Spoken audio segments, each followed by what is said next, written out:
सभी का स्वागत है अपने YouTube चैनल KRS क्लासेज में। तो दोस्तों, हमने जो न्यू सिलेबस आया है एनसीईआरटी 12th फिजिक्स का, वो स्टार्ट किया हुआ है, जिसका नाम है विद्युत आवेश एवं क्षेत्र। इस चैप्टर में हमने आवेश के बारे में पिछले ही लेक्चर पढ़ा था कि आवेश क्या होता है, आवेश कौन कौन से क्षेत्र उत्पन्न कर सकता है, जब आवेश स्थिर अवस्था में होता है तो कौन सा क्षेत्र उत्पन्न करता है, जब आवेश गतिशील अवस्था में होता है तो कौन सा क्षेत्र उत्पन्न करता है। इसको पढ़ चुके थे हम।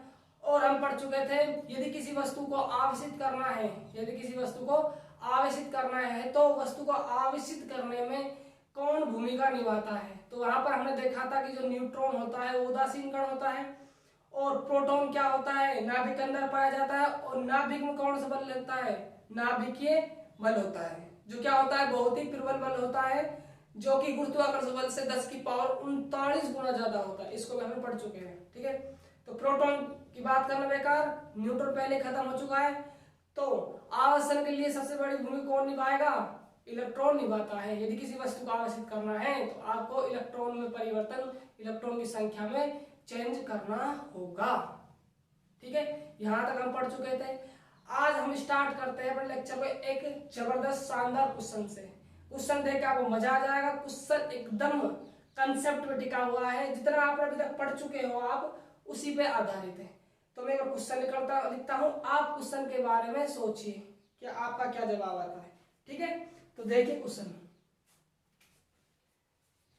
क्वेश्चन है आपका, क्या आवेशन की प्रक्रिया में, क्या आवेशन की प्रक्रिया में किसी वस्तु का द्रव्यमान परिवर्तित होता है। क्वेश्चन क्या है आपका, क्या आवेशन की प्रक्रिया में किसी वस्तु का द्रव्यमान परिवर्तित होता है। तो लगाइए अपना दिमाग और क्वेश्चन का जवाब दीजिए। किसी का जवाब आएगा हाँ परिवर्तित होता है, किसी का जवाब आएगा परिवर्तित नहीं होता है। तो साहब मैं आपको एक बात बता दूं, जब भी किसी वस्तु को आवेशित किया जाता है तो वस्तु का द्रव्यमान परिवर्तित होता है। अब देखिए परिवर्तित कैसे होता है, ध्यान आपका बोर्ड पर होना चाहिए भाई। देखिए मान लीजिए ये क्या है, एक वस्तु है, ये वस्तु है अपनी। ठीक है, नाम इसका ये वस्तु है। ठीक है, इसमें फिलहाल 5 इलेक्ट्रॉन हैं और 5 क्या उपस्थित है, प्रोटॉन। ठीक है, 5 इलेक्ट्रॉन उपस्थित है इस वस्तु पे और 5 क्या है, प्रोटॉन उपस्थित है। अब मैं बात करता हूं इस वस्तु पर कुल आवेश क्या है। तो कुल आवेश कैसे निकालते हैं, क्योंकि आवेश क्या है, एक अदिश राशि है, और अदिश राशि योग का कैसे करते हैं आप, बीजगणित योग करते हैं। कैसे करते हैं, बीजगणित योग। यानी कि इलेक्ट्रॉन का आवेश कितना होता है भाई, ये होता है माइनस का ई, 5 है तो माइनस का 5 ही। ठीक है, प्रोटॉन का जो आवेश होता है वो परिमाण में इलेक्ट्रॉन के बराबर होता है, लेकिन चिन्ह में क्या होता है, विपरीत होता है। तो ये माइनस है तो क्या होगा 5, ये हो जाएगा प्लस का। यदि आप इनको योग करते हो बीजगणित योग तो क्या आ जाए योग, 5 + 5 गया तो 0। यानी कि इसका मतलब क्या है, वस्तु भी उदासीन है। ठीक है, अब देखो, अब मुझे इस वस्तु को क्या करना है, चार्ज करना है। मुझे वस्तु को क्या करना है, चार्ज करना है। तो मैं वस्तु को कैसे चार्ज कर सकता हूँ, 2 ही तरीके हैं वस्तु को चार्ज करने के। तो प्रोटॉन वाला कंसेप्ट में पहले बता चुका हूं आपको कि आप प्रोटॉन की संख्या में वृद्धि नहीं कर सकते। ठीक है, तो बचा क्या आपके पास विकल्प, इलेक्ट्रॉन बचा। या तो आप इलेक्ट्रॉन संख्या में कमी कीजिए या आप इलेक्ट्रॉन संख्या में वृद्धि कीजिए। ये 2 ही तरीके हैं जिनसे आप क्या कर सकते हो, इस वस्तु को आवेशित कर सकते हो। अब वस्तु भी आवेशित 2 प्रकार से हो सकती है। यदि आपने इलेक्ट्रॉन की कमी की, क्या की, इलेक्ट्रॉन की कमी की, तो वस्तु कैसे हो जाएगी, धनावेशित। यदि आपने वस्तु पर इलेक्ट्रॉन की वृद्धि की तो वस्तु कैसे हो जाएगी, ऋणावेशित। अब देखिए, तो मैं इलेक्ट्रॉन के साथ छेड़खानी कर रहा हूं। ठीक है, मान लीजिए मैंने इलेक्ट्रॉन की संख्या में क्या कर दी, वृद्धि कर दी। क्या कर दी, इलेक्ट्रॉन की संख्या में वृद्धि कर दी। तो यहां ध्यान दीजिएगा, वस्तु यदि मैंने इलेक्ट्रॉन संख्या में एक इलेक्ट्रॉन की वृद्धि की है, वस्तु पर क्या किया मैंने, एक इलेक्ट्रॉन की वृद्धि की है, तो इलेक्ट्रॉन संख्या कितनी हो जाएगी, 6 इलेक्ट्रॉन हो जाएंगे। बात क्लियर है। प्रोटॉन तो चेंज होंगे नहीं, प्रोटॉन किससे दिखाते हैं, P+ से। ठीक है, अब यहाँ पर देखिए ये वस्तु, अब मैं क्या कर रहा हूँ, वस्तु को आवेशित करना है, और आवेशित दो प्रकार से हो सकती है, एक तो धनावेशित, एक ऋणावेशित। यदि बात की जाए इस पे, यहाँ पर हमने इलेक्ट्रॉन की वृद्धि की थी, तो वस्तु कैसे हो गई, ऋणावेशित, यानी V-। ठीक है, ऋणावेशित, नेगेटिव है ना। ये अब देखो यहाँ पर मैं इलेक्ट्रॉन क्या कर रहा हूँ, कमी कर रहा हूँ। इलेक्ट्रॉन क्या कर दी मैंने, इसमें कमी कर दी, तो कमी के 5 इलेक्ट्रॉन मैंने कितने कर दिए, 4 इलेक्ट्रॉन। प्रोटॉन की संख्या में आप चेंज नहीं कर सकते, इस कंसेप्ट को हम पढ़ चुके हैं, मैं बार बार इस बात को दोहरा रहा हूँ। ठीक है, अब यहाँ पर ध्यान दीजिएगा आप, देखो 4 इलेक्ट्रॉन है, -4 ही आएगा, जो करोगे तब आप बीजगणितीय, 5 प्रोटॉन 5 ही, प्लस के कितना जाएगा, प्लस का ई। यदि यहाँ की बात करते हैं, यहाँ लिख लो आप एक बार, -6 ई प्लस का 5 ई माइनस का 1 ई, है ना। इसलिए नेगेटिव हो गई वस्तु, ऋणावेशित, और ये क्या हो जाएगी, पॉजिटिव। क्या हो जाएगी, पॉजिटिव। ठीक है, बात समझ आए आप कुछ। अब देखिए जरा, हम बात, हमारा मुद्दा किस पे चल रहा है, द्रव्यमान पे चल रहा है, कि द्रव्यमान कम होगा या ज्यादा होगा।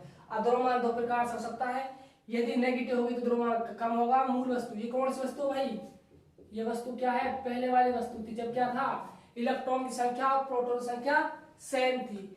जैसे हमने इलेक्ट्रॉन संख्या को बढ़ाया तो वस्तु कैसे हुई, ऋणावेशित, इलेक्ट्रॉन संख्या को घटाया तो वस्तु कैसे हो गई, धनावेशित। अब देखो साहब क्या होता है, बात करता हूं मैं नेगेटिव वाली वस्तु की, कि इसका जो द्रव्यमान है वो मूल वाली वस्तु से अधिक होगा या नहीं होगा। ये तो बात आपका अभी तक दिमाग में सेट हो जाना चाहिए, कि जब किसी वस्तु को आवेशित किया जाता है तो द्रव्यमान में परिवर्तन 101% होगा ही होगा।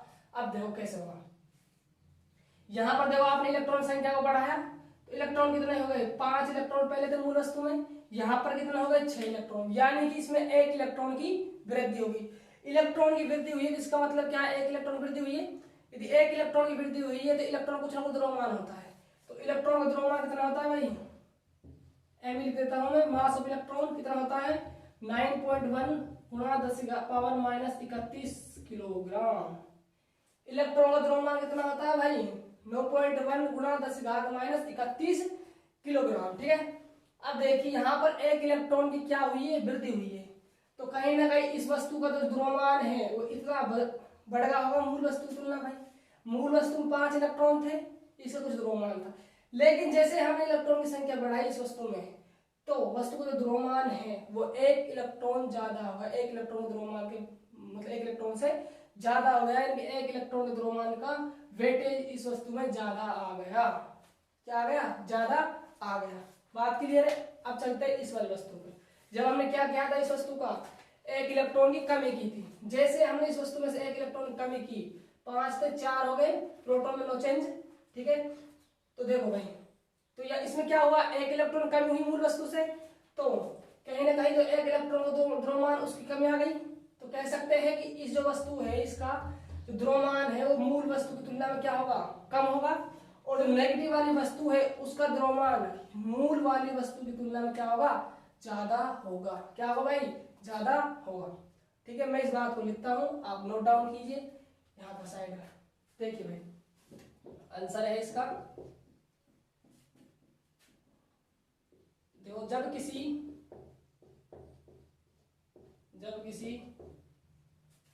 वस्तु को आवेशित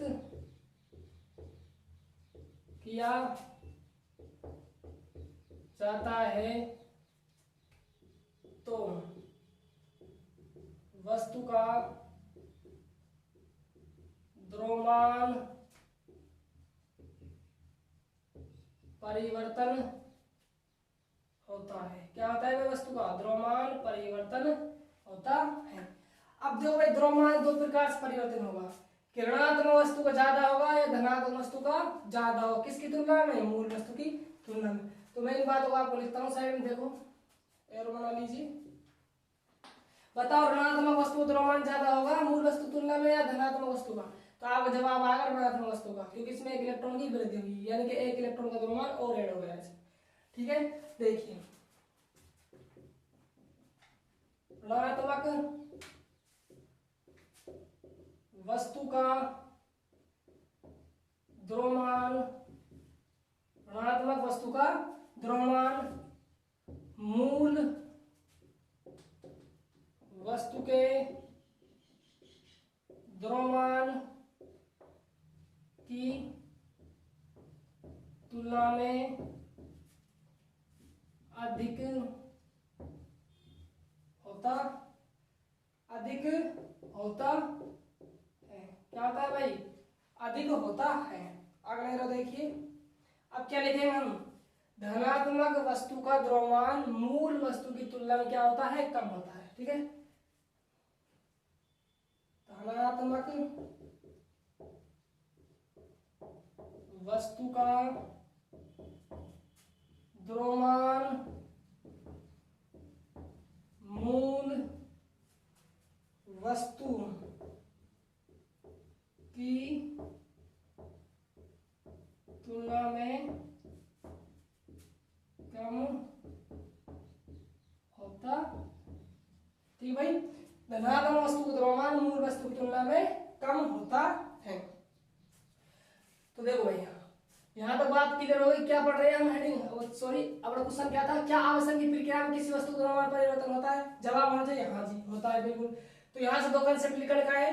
आप इलेक्ट्रॉन की संख्या में ही छेड़खानी कर सकते हो, प्रोटॉन को आप छेड़ नहीं सकते। जिंदगी भर आप कभी प्रोटॉन को चेंज नहीं कर सकते वस्तु से। ठीक है, तो देखो भाई, तो इलेक्ट्रॉन की वृद्धि की तो क्या हो गई? नेगेटिव वस्तु ऋणावेशित हो गई। इलेक्ट्रॉन की कमी की तो क्या हो गई? वस्तु धनावेशित हो गई। ठीक है, अब देखिए यहाँ तो बात आप नोट डाउन कीजिए, इसके बाद हमें फॉर्मूला निकालते हैं ना। नोट डाउन कीजिए भाई, है ना, कर ले आज। ठीक, चलते हैं आगे। मैं इसको रफ कर देता हूँ।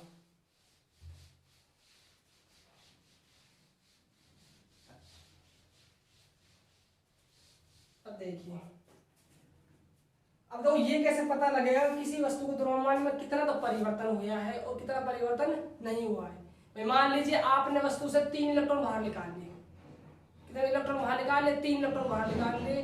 तो कैसे पता करें कि 3 इलेक्ट्रॉन बाहर निकालने के बाद उस वस्तु के द्रव्यमान में कितना परिवर्तन हुआ है? तो उसके लिए फॉर्मूला है। फॉर्मूला बड़ा शानदार है, कंसेप्ट पर टिका हुआ है, ध्यान दीजिएगा। फॉर्मूला बनाने की हम कोशिश करते हैं। देखो भाई, ये वस्तु है आपकी, बड़ी शानदार वस्तु है। ठीक है, बात क्लियर है? मान लीजिए मैंने इस वस्तु से 1 इलेक्ट्रॉन बाहर निकाला। कितना इलेक्ट्रॉन बाहर निकाला? 1 इलेक्ट्रॉन बाहर निकाल लिया। एक इलेक्ट्रॉन बाहर निकाला, इसका मतलब क्या है? 1 इलेक्ट्रॉन की द्रव्यमान कमी आ गई इसमें। यदि मैं 1 इलेक्ट्रॉन इसको देता, क्या करता? 1 इलेक्ट्रॉन इसको देता तो 1 इलेक्ट्रॉन के द्रव्यमान और इसमें ऐड हो जाता। यदि मैंने क्या किया, इससे 1 इलेक्ट्रॉन बाहर निकाला, इसका मतलब क्या है? इसके द्रव्यमान में 1 इलेक्ट्रॉन के द्रव्यमान की बराबर की कमी हो गई है। ठीक है, मैंने 1 इलेक्ट्रॉन बाहर निकाला तो 1 इलेक्ट्रॉन का द्रव्यमान कितना होता है? एम। तो कितने इलेक्ट्रॉन कमी हो गई? एम। द्रव्यमान परिवर्तन किसे दर्शाते हैं? डेल एम से। ठीक है, 1 इलेक्ट्रॉन निकाला मैंने तो 1 एम की वृद्धि हो गई, कमी हो गई है ना, परिवर्तन होगा 1 एम का, यानी कि 1 इलेक्ट्रॉन द्रव्यमान का परिवर्तन होगा।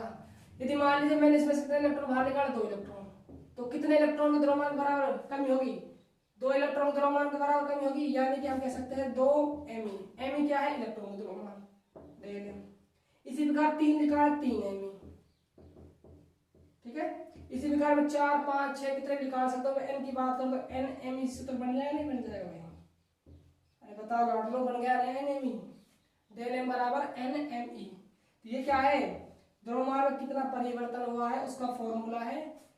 यहाँ एन क्या है? इलेक्ट्रॉनों की संख्या हो जाती है। एम ई क्या है? एम ई क्या है भाई? इलेक्ट्रॉन का द्रव्यमान है। बात क्लियर है? तो मैं इस फॉर्मूला लिखता हूँ। देखो, ये समझाने के लिए था, आप इसे समझ सकते हो या आप इसको नोट डाउन कर सकते हो यहाँ तक। ठीक है, अब देखिए भाई, सूत्र क्या है हमारे पास? स्टार लगा देते हैं ना। डेल एम बराबर एन एम ए। यदि बात करें यहाँ डेल एम का, ये क्या है भाई? डेल एम क्या होता है? द्रव्यमान में परिवर्तन, क्या है, द्रव्यमान परिवर्तन। और n क्या है, इलेक्ट्रॉनों की संख्या, क्या है, इलेक्ट्रॉनों की संख्या। m क्या होता है, इलेक्ट्रॉन का द्रव्यमान, क्या होता है, इलेक्ट्रॉन का द्रव्यमान। ठीक है, ये अपना फॉर्मूला है द्रव्यमान परिवर्तन का, n me गुणा में, n क्या है, इलेक्ट्रॉनों की संख्या होती है, डेल m द्रव्यमान परिवर्तन है, me इलेक्ट्रॉन का द्रव्यमान है। मैं इस पर इस फॉर्मूले में क्वेश्चन लिखता हूँ, आप उस क्वेश्चन कीजिए, मैं इसको रब कर रहा हूँ यहाँ से। ठीक है, चलो तो भैया चलते हैं बाबू, ये मैंने रब कर दिया इलेक्ट्रॉन का द्रव्यमान, ये उदासीन वस्तु आपकी रफ हो गई है। अब चलते हैं आगे, क्वेश्चन क्या है आपके लिए, क्वेश्चन ये है, देखो भाई, यदि किसी वस्तु का, यदि किसी वस्तु का द्रव्यमान 9.1 नैनोग्राम, यदि किसी वस्तु का द्रव्यमान 9.1 नैनोग्राम परिवर्तित करना है तो वस्तु से कितने इलेक्ट्रॉनों का स्थानांतरण करना होगा।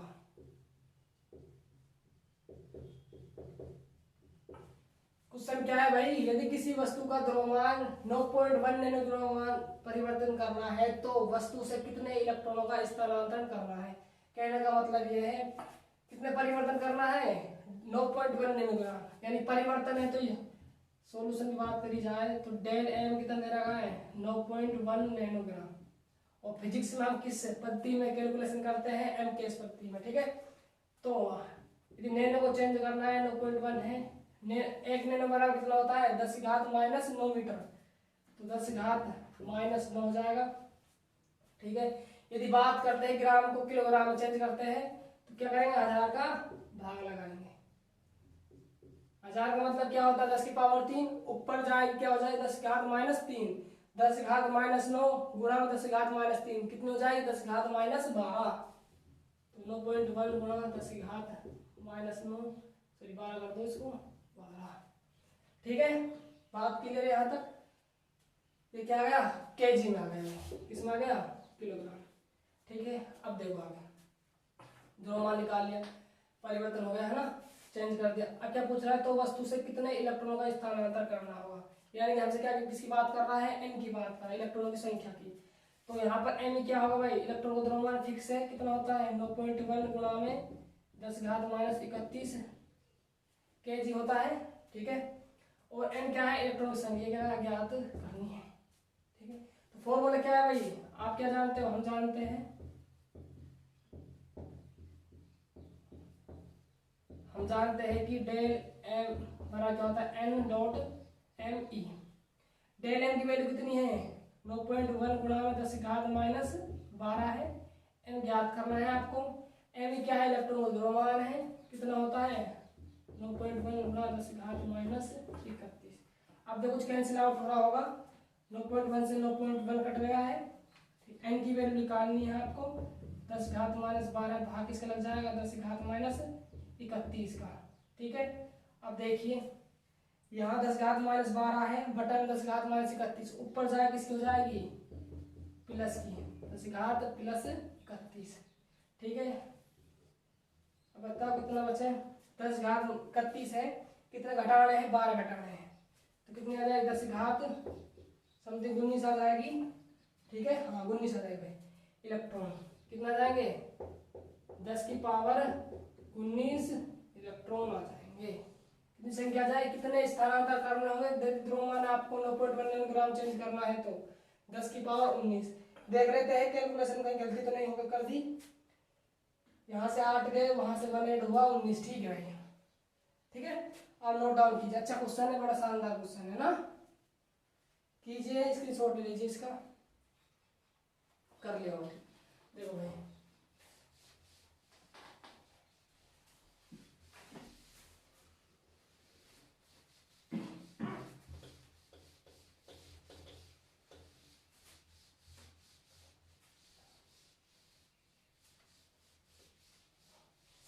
अब देखो अगला हमने ये तो पढ़ लिया है कि आवर्तन के लिए इलेक्ट्रॉन को इलेक्ट्रॉनिक कमी या वृद्धि करनी होगी। यदि किसी वस्तु को आपने आवर्षित करना है तो क्या करना होगा, इलेक्ट्रॉन की वृद्धि या कमी करनी होगी। तो अब पढ़ेंगे हम यदि कोई वस्तु को हम किन किन तरीकों से आवर्षित कर सकते हैं, किन किन तरीकों से वस्तु को आवर्षित कर सकते हैं। तो हेडिंग का नाम है आपकी का आवेशन की विधियां। क्या है हेडिंग का नाम, आवेशन के ऊपर आएगी आवेशन की विधियां।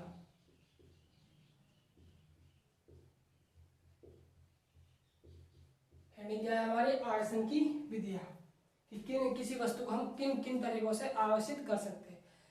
तो आवेशन की मुख्यतः 3 विधियां हैं। कितनी विधियां हैं, मुख्यतः 3 विधियां हैं। पहली है घर्षण द्वारा आवेशन, चालन द्वारा आवेशन, तीसरी है लास्ट प्रेरण द्वारा आवेशन। तो मैं चर्चा करता हूं पहली की पहले, ठीक है। देखो तो यहां लिख सकते हो आवेशन की मुख्यतः 3 विधियां हैं, ठीक है। आवेशन की मुख्यतः 3 विधियां हैं। तो मैं आप पहले तीनों विधियों का नाम लिख लीजिए। पहली विधि है घर्षण विधि, घर्षण द्वारा आवेशन। क्या है भाई, घर्षण द्वारा आवेशन, ठीक है। सेकंड आप लिख लीजिए चालन द्वारा आवेशन, थर्ड आप लिख लीजिए प्रेरण द्वारा आवेशन। उसके बाद अब हेडिंग डाल ली फर्स्ट घर्षण द्वारा आवेशन, ठीक है। तो समझते हैं घर्षण द्वारा आवेशन। तो इसके लिए घर्षण आवेशन का मतलब क्या है, कहीं ना कहीं घर्षण से आवेश उत्पन्न क्या होगा, एक वस्तु दूसरी वस्तु की सीधी सी बात ये है भाई, घर्षण करना है तो कम से 2 वस्तु चाहिए। आप घर्षण करने के लिए एक वस्तु से आप घर्षण नहीं कर सकते हो, ये बात क्लियर है। अब देखो इसमें कुछ युग्म बनाए हुए हैं, विशेष प्रकार के युग्म बनाए हुए वस्तुओं के, जिनसे ही हम घर्षण की द्वारा आवेशन की विधि को उत्पन्न कर सकते हैं। तो मैं उनके बारे में चर्चा करता हूँ। पहले मैं लिखता हूँ फिर समझाने की कोशिश करता हूँ। देखो पहले आप समझिए, यहाँ पर ध्यान दीजिए। कांच की छड़ की बात करते हैं, कांच की छड़, ठीक है। किससे रगड़ा जाए, रेशमी कपड़े, किससे भाई, रेशमी कपड़े से रगड़ा जाए। अभी फिलहाल आप कांच को छोड़िए, रेशम को छोड़िए, यहां ध्यान दीजिए। मान लीजिए एक वस्तु ए है, इसका नाम ए है, ये कोई वस्तु है, दूसरी वस्तु बी है, ठीक है। इस वस्तु के अंदर कोई नाभिक है, इस वस्तु के अंदर भी क्या है, नाभिक है। यहाँ कहीं ना कहीं इलेक्ट्रॉन चक्कर लगा रहे होंगे, यहाँ पर भी इलेक्ट्रॉन चक्कर लगा रहे होंगे।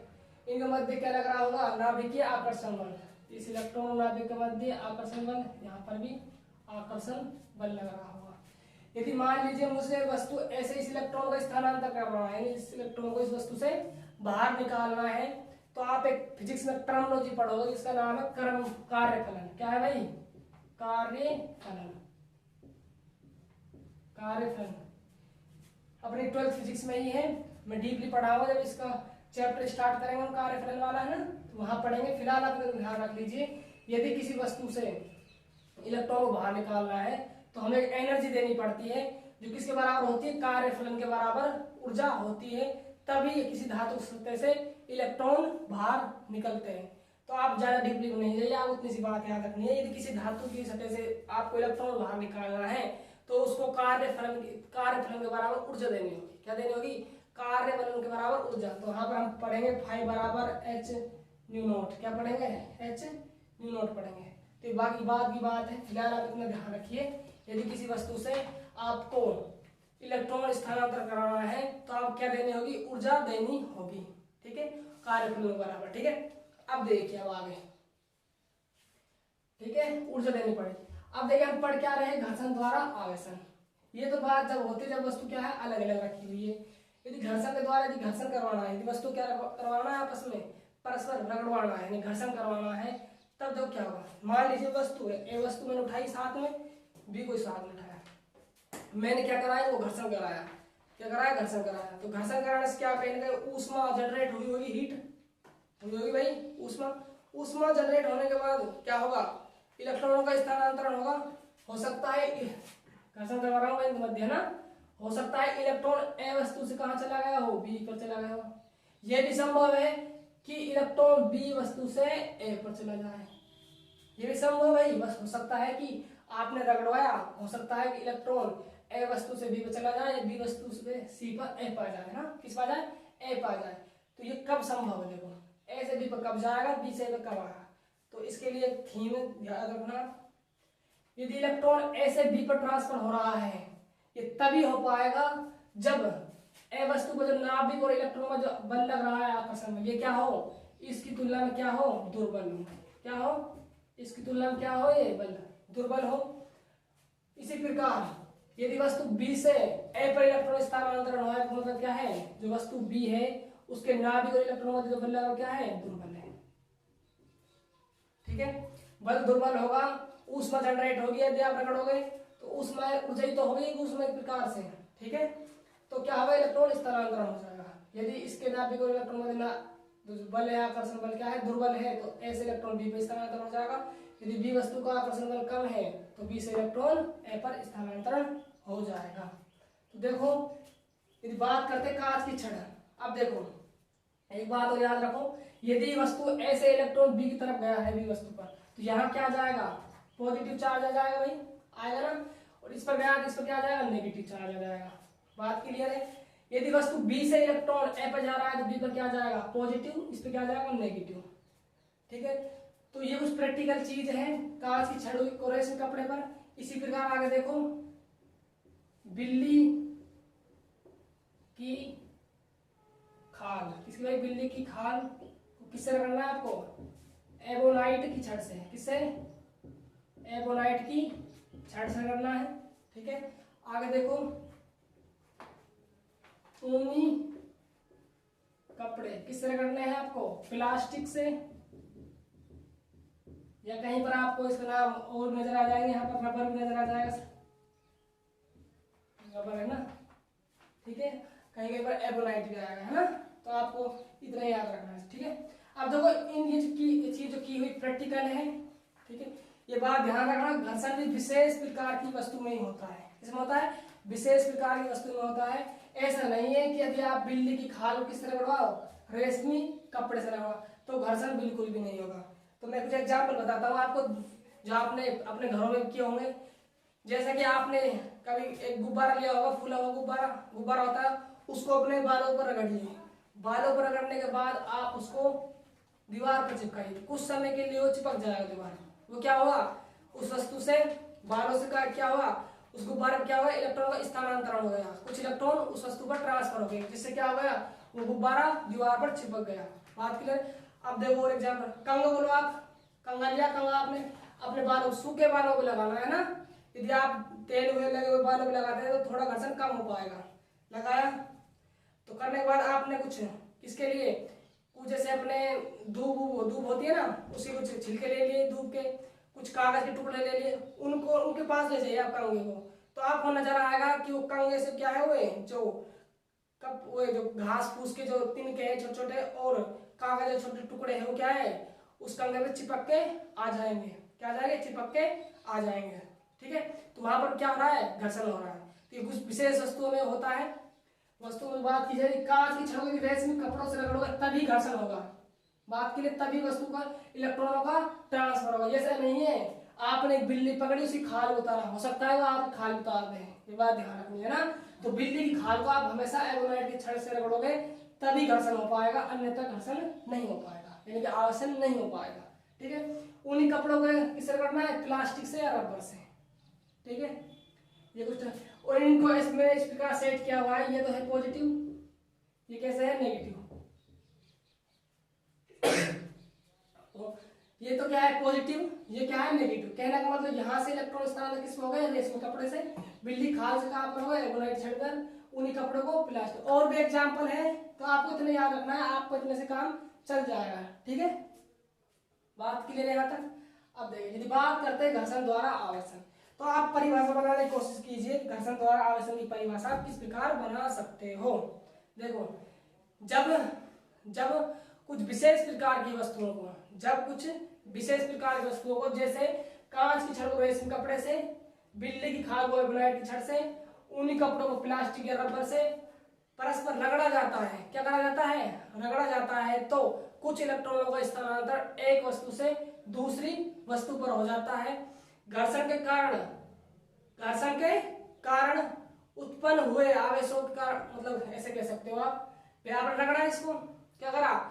कांच छड़ रेशमी कपड़े से इलेक्ट्रॉन स्थानांतरण हुआ। किसके कारण हुआ? घर्षण के कारण स्थानांतरण हुआ। तो क्या हुआ? इस वस्तु से ट्रांसफर क्या हो गया? रेशमी कपड़े पर आवेश ट्रांसफर हो गया।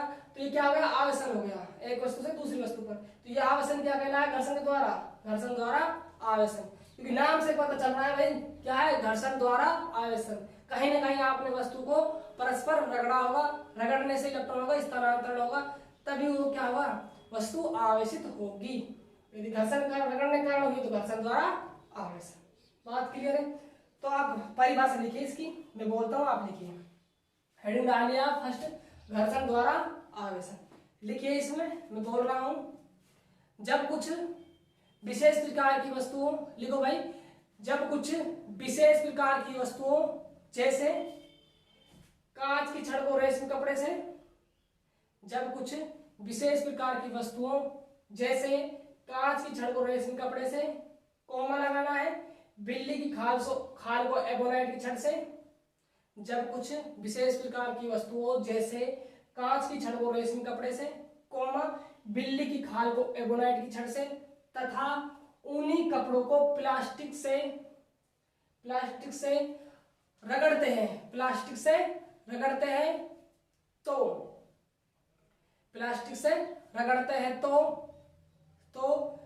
इन वस्तुओं से कुछ इलेक्ट्रॉनों का स्थानांतरण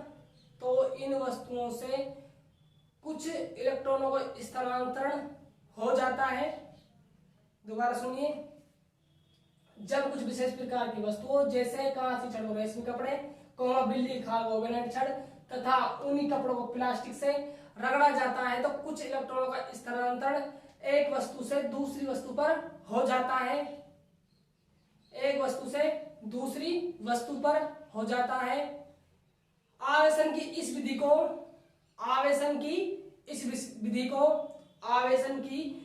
विधि को कॉमा लगा के घर्षण द्वारा आवेशन कहते हैं। क्या कहते हैं? घर्षण द्वारा आवेशन कहते हैं।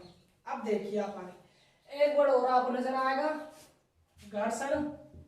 ये लिख लिया होगा आपने परिभाषा, घर्षण द्वारा आवेशन की है ना। अभी इसको नहीं बनाना है, मैं इसके नीचे बनवाऊंगा इसको। ठीक है, अभी आप लोग को पहले लिखता हूँ, घर्षण बताऊंगा आपको। घर्षण विद्युत, क्या वर्ड है? घर्षण विद्युत। नाम से पता चल रहा होगा विद्युत का मतलब क्या है भाई? आवेश है। चर्चा भी कर चुके हैं हम इसकी स्थूल विद्युतिकी में। ठीक है, विद्युत का मतलब क्या होता है? आवेश। और घर्षण मतलब क्या होता है? रगड़ना। यानी कहीं ना कहीं घर्षण विद्युत का मतलब कहीं ना कहीं रगड़ने से आवेश उत्पन्न क्या होगा? सीधी सी बात है, रगड़ने से उत्पन्न क्या होगा? आवेश को। उसको क्या बोलते हैं? घर्षण विद्युती बोलते हैं। तो मैं कुछ एग्जाम्पल बता रहा हूँ, जैसे आपको ध्यान दीजिएगा। आप सभी ने प्रैक्टिकल किया होगा, आपने अपने बचपन में क्या होगा कि आपने कुर्सी ली होगी, कुर्सी पे अपने दोस्त को बिठाया होगा पीछे से। ठीक है, आगे बैठेगा दोस्त तो खैर कुर्सी पे, तो आप पीछे हो, है ना। पीछे आपने क्या लिया? आपने मान लीजिए कपड़ा लिया, मतलब जिससे कि आप क्या हो? कुर्सी पर पीछे से मार सको, ऐसा कोई कपड़ा लिया होगा, है ना। कोई तौले वाले ले लिया होगा। तो आपने क्या किया होगा? अपने फ्रेंड को बिठाया होगा, ये दिया होगा तौले की, किसमें? कुर्सी के पीछे। दुश्मन है निकाल लेने भाई दोस्त है, सही बात है ना। तो आपने ये दिया होगा कुर्सी पे, तो आपने मतलब आपने कम से कम 10-12 बार दिया होगा। तो आपने देने के तुरंत बाद, ऐसा नहीं कि 10 मिनट 20 मिनट बाद कभी आप चेक कर रहे हो कि हाँ घर्षण हुआ कि नहीं, तो आपने अपने फ्रेंड को हाथ को छुआ होगा, तो कहीं ना कहीं आपको चट की आवाज आई होगी। किसकी आई होगी? चट की आवाज नजर आई होगी। आती है ना भाई चट की आवाज? जैसे घर में हम कपड़े खोलते हैं तो हमारी शर्ट में से आती है चट की आवाज। ठीक है, आती है ना। ठीक है, तो ये भी क्या हुआ एक, ये किस माता है, घर्षण वैद्युति की माता है। किस माता है, घर्षण वैद्युति की माता। कि जैसे आपने अपने फ्रेंड पर काम किया, उसमें क्या हो गया, घर्षण से आवेश ट्रांसफर हो गया, आपने अपना हाथ लगाया तो क्या हो गया, आपका हाथ से क्या हो गया, चट चट की आवाज आने लगी। जैसे कि मैंने बताया था आपको, रगड़ने के बाद कहां पर ले जाएगा आप, कागज के टुकड़े और उसके कंगे को ले गए थे ना, तो क्या कर रहे थे, कागज के टुकड़े उस कंगे पे चिपक रहे थे। क्या कर रहे थे, चिपक रहे थे। जो वे घर्षण कारण, जो आकर्षण कारण, जो कागज के टुकड़े उस पे चिपक रहे हैं, किस पे, कंगे पे चिपक रहे हैं, तो वही क्या है हमारे लिए, घर्षण वैद्युत है। क्या है भाई, घर्षण वैद्युत होता है। क्या होता है, घर्षण वैद्युत होता है। तो आप इस डेफिनेशन लिखिए, घर्षण वैद्युत। मैं बोलता हूं, लिखिए। जब कुछ विशेष प्रकार, थोड़ा सा चेंज है, सेम सिमिलरिटी है घर्षण द्वारा आकर्षण में और घर्षण वैद्युति में, थोड़ा सा चेंज है, वो लास्ट में ज्यादा चेंज है। ठीक है, पहले आप लिखिए, जब समझ आएगा। लिखे, लिखो भाई, लिखो। जब कुछ विशेष प्रकार की वस्तुओं, जब कुछ विशेष प्रकार की वस्तुओं, जैसे सेम लिखने कॉपी करनी है वहां तक। जब किसी विशेष प्रकार की वस्तु, जैसे कांच की छड़ को रेशमी कपड़े, कौमा बिल्ली की खाल को एबोनाइट छड़ तथा ऊनी कपड़ों को प्लास्टिक से रगड़ा जाता है, रगड़ा जाता है, रगड़ा जाता है, तथा उसके बाद रेशमी कपड़े, एबोनाइट छड़ तथा प्लास्टिक को क्या करना है, रगड़ा जाता है, तथा उसके बाद रेशमी कपड़े, एबोनाइट छड़, प्लास्टिक को कागज के टुकड़े या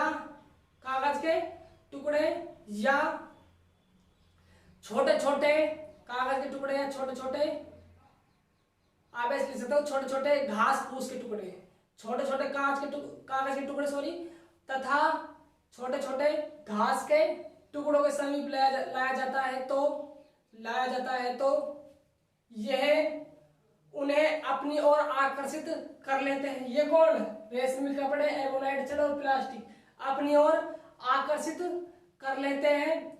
घर्षण के द्वारा यह गुण है आकर्षण करने का। किसके कारण भाई, घर्षण कारण है, तो घर्षण के द्वारा यह गुण घर्षण वैद्युत कहलाता है। क्या कहलाता है, घर्षण वैद्युत कहलाता है। दोबारा बोलता हूं, देखो। कुछ विशेष प्रकार की वस्तुओं, जैसे कांच की छड़ को रेशमी कपड़े, कौमा बिल्ली की खाल को एबोनाइट छड़ तथा ऊनी कपड़ों को प्लास्टिक से रगड़ा जाता है, और रगड़ने के बाद में इनको रेशमी कपड़े, एबोनाइट छड़, प्लास्टिक को कागज के टुकड़े या घास फूस के टुकड़ों के समीप लाया जाता है, तो ये घास टुकड़े और कागज के टुकड़ों को अपनी ओर आकर्षित कर लेते हैं। घर्षण के द्वारा, घर्षण से आकर्षण किसको क्या कहते हैं, घर्षण वैद्युत कहते हैं। बात क्लियर हुई, घर्षण वैद्युत क्या है। तो ये हमारी पहली विधि थी, किसकी, घर्षण द्वारा आवेशन। तो आप एक बॉक्स बनाइए, और बॉक्स बनाने के बाद इनको नोट डाउन कर लीजिए। मैं दोबारा लिखता हूँ ना इनको, एक सेकंड रुको।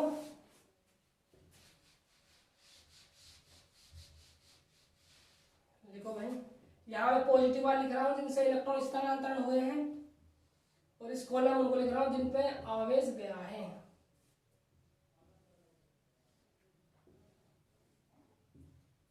ठीक है, यहाँ देखो, कांच की छड़, रेशमी कपड़े, ठीक है, बिल्ली की खाल, किसकी, बिल्ली की खाल, किस रगड़ने इस बिल्ली की खाल को, एबोनाइट छड़ से। ठीक है, अगली देखो, बिल्ली खाल हो गई, और ऊनी कपड़े ले लेते हैं। ऊनी कपड़े किससे रगड़ना है, प्लास्टिक से या रबर से। किससे रगड़ना है, प्लास्टिक से या रबर से। ये उन वस्तु का नाम लिखिए इस कॉलम में जिनसे इलेक्ट्रॉन स्थानांतरण हुआ है, और इस कॉलम उन वस्तु का नाम लिखे जिन पे इलेक्ट्रॉन गए हैं। बात क्लियर है, ये कंप्लीट होती है आपकी आवेशन की फर्स्ट विधि, घर्षण द्वारा आवेशन। अब देखते हैं सेकंड विधि। मैं रब करता हूँ, आप नोट डाउन कीजिए। ठीक है भाई, चलते हैं आगे।